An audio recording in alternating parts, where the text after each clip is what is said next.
সালাবা সালাবা একজন কবিরাজ।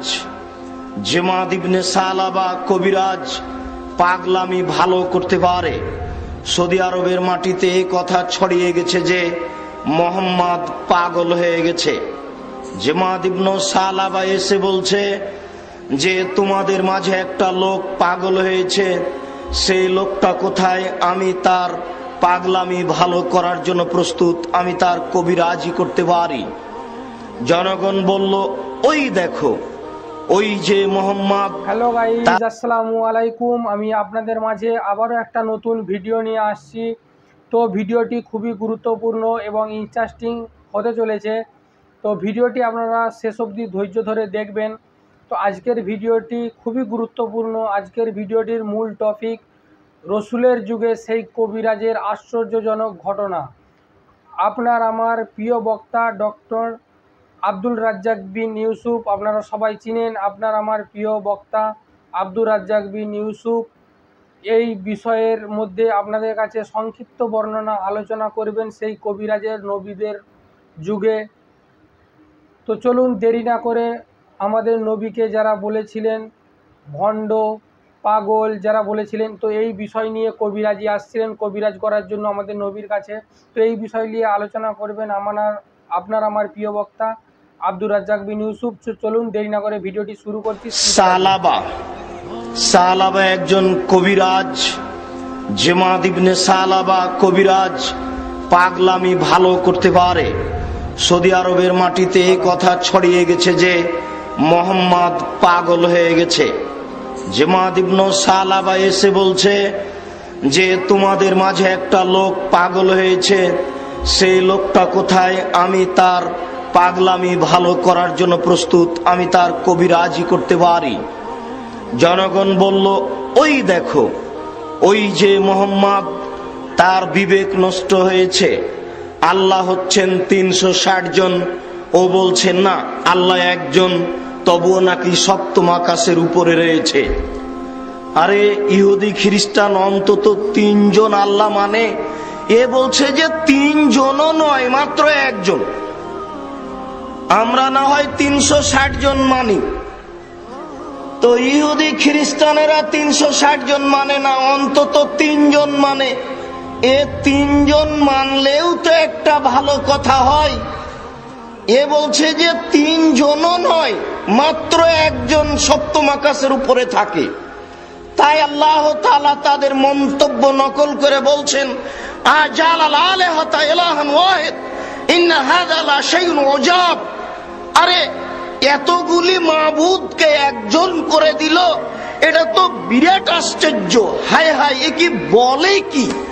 এতগুলি মাবুদকে একজন করে দিল, এটা তো বিরাট আশ্চর্য। এ বলে কি? হয় একে হত্যা করতে হবে, না হয় জেলখানায় বন্দি করতে হবে, না হয় দেশ থেকে তাড়িয়ে দিতে হবে, যে কোনো একটা করতে হবে। কেন? আল্লাহ হচ্ছে মাবুদ, হচ্ছে 360 জন, আর এ বলছে যে একজন। কি করে সহ্য করা যায়? তাই তারা বলছে এ পাগল হয়েছে। অন্তত 3 জন বললে না হয় মেনে নেওয়া যেত কষ্ট করেও, একজন মানা যায় কি করে? তাই জেমাদ ইবনে সালাবা বলছে যে আপনার বিবেক নষ্ট হয়ে গেছে, আমি কি আপনার ব্যাপারে কবিরাজি করতে পারি? অনুমতি চাচ্ছে। তো আল্লাহর নবী অনুমতি দিবেন বলে 2টা কথা বলছেন। কথা বলতে হলে আগে আল্লাহর প্রশংসা করতে হয় আর নবীর উপরে দুরূদ পড়তে হয়। এই জন্য এদেশের মাটিতে কোরআন তেলাওয়াত দিয়ে অনুষ্ঠান শুরু হয়, এটাও ঠিক নয়। কোরআন তেলাওয়াত করলেও আগে আল্লাহর প্রশংসা করতে হবে, রাসূলের প্রতি দুরূদ পড়তে হবে, তারপরে আউযুবিল্লাহ বলতে হবে, বিসমিল্লাহ বলতে হবে, কোরআন তেলাওয়াত করতে হবে। এটাই সুন্নাত। শুধু কোরআন দিয়ে অনুষ্ঠান শুরু হবে না। যদি তাই হয় তাহলে আল্লাহ রাসূল এরকম কিছু করলেন না। যে কোনো আলোচনা যদি বড় শাহাদাত বলতে পারেন, হামদ ও সালাত, ভালো কথা, আল্লাহ রসুলের মুখ দিয়ে প্রমাণ পাওয়া যায়।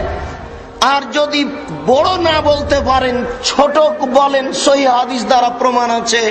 আলহামদুলিল্লাহ ওয়াহদা ওয়াসসালাতু ওয়াসসালামু আলা মান লা নাবিয়্যা বা'দা। এটা হচ্ছে আল্লাহর প্রশংসা এবং রাসূলের প্রতি দুরূদ পড়ার সবচেয়ে ছোট মাধ্যম। আল্লাহর নবী কথা বলবেন কবিরাজের সামনে, তাই তিনি শুরু করলেন, ইন্নাল হামদালিল্লাহ নাহমাদুহু ওয়া নাস্তাইনুহু ওয়া নাস্তাগফিরুহু মান ইয়াহদিহিল্লাহু ফালা মুযিল্লা লাহু ওয়া মান ইউযলিল ফালা হাদিয়া লাহু ওয়া আশহাদু আল্লা ইলাহা ইল্লাল্লাহু ওয়া আশহাদু আন্না মুহাম্মাদান আবদুহু ওয়া রাসূলুহু। আল্লাহর নবী এই পর্যন্ত পড়লেন। নিজেই নবী, নিজেই আল্লাহর প্রশংসা করছেন। এরপরে তিনি নিজের ওপরেই নিজের সাক্ষী দিচ্ছেন এবং শান্তির কথা বলছেন। আপনি দুরূদ পড়েন, নবীও দুরূদ পড়তেন। তিনি বলতেন যে আল্লাহ মুহাম্মদ এবং তার পরিবারের উপরে শান্তি। গাইস, আপনারা এতক্ষণ ভিডিওটি দেখলেন। আপনার আমার প্রিয় বক্তা আব্দুর রাজ্জাক বিন ইউসুফ পুরো ঘটনাটি আপনাদের মাঝে বর্ণনা করে তুলে ধরলেন। তো আমাদের নবীকে কতটা নয় অপমান করা হয়েছিল, এই ভিডিওটি ফুল বর্ণনা আপনার আমার মাঝে করে তুলে ধরলেন আব্দুর রাজ্জাক বিন ইউসুফ। তো সত্যি আমাদের নবীজির কাছে যে সমস্ত ইহুদিরা, খ্রিস্টানরা যারা এসেছিলেন কুমন্তব্য করার জন্য, তারা নবীজির কাছে এসে কলেমা পড়ে অবশ্যই তাদের কাছে নবীজির কাছে কলেমা পড়ে মুসলমান হয়ে তারা বাড়ি ফিরেছেন।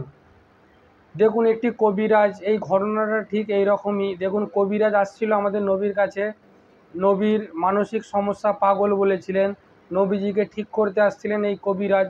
তো দেখুন, এই কবিরাজ আমাদের নবীর কাছে আসার পর জাস্ট নবীজি আদর্শ শিখালেন যে কথা বলার জন্য সর্বপ্রথম কিভাবে আপনাকে কথা বলতে হবে, সেই ধরনের পদ্ধতিটা নবীজি শিখিয়ে দিলেন।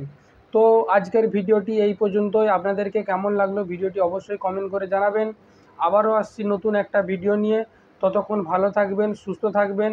আপনাদের কাছে ছোট্ট রিকোয়েস্ট, আপনারা যদি আমাদের চ্যানেলটায় প্রথম হয়ে থাকেন অবশ্যই লাইক সাবস্ক্রাইব করবেন।